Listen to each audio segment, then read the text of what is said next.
By Alex Wong, Getty Images. Back in June, Donald Trump was still treating the Russia investigation like just another defamation suit, one of a countless number of lawsuits that Trump has been involved in over the years.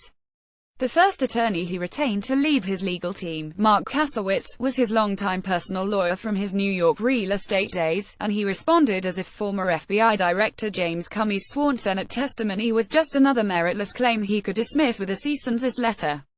Comey's excuse for this unauthorized disclosure of privileged information appears to be entirely retaliatory, Kasowitz said in the statement, characteristically going on the offensive.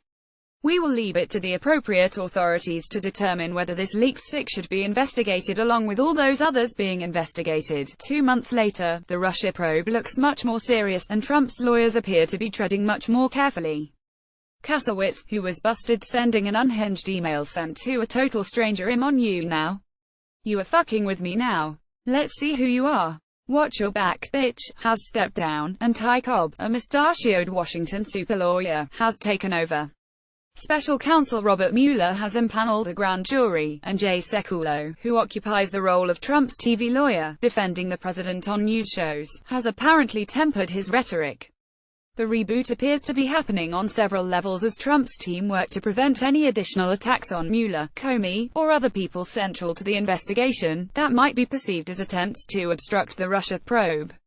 While Trump has accused Mueller of conducting a witch hunt, Cobb notably told Politico in a recent interview that he had a very respectful and professional relationship with Bob Mueller, and I think very highly of him. He also promised that he would attempt the impossible and unite the scattershot efforts of Trump's communications strategy. He'll certainly provide background willingly when appropriate, but will work primarily with the comms staff and try to make sure the message is accurate and not confusing and let them run with those kind of things, he said.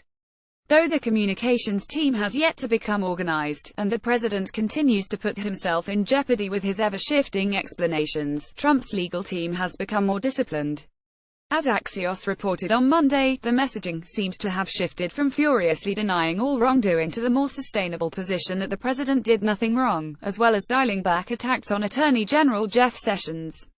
Sekulow, formerly one of the more vocal members of the legal team, told Axios that there wasn't particularly a message change, but more of an acknowledgement of the situation. It's just as issues develop, we respond to them within the context of what you can discuss and what you can't.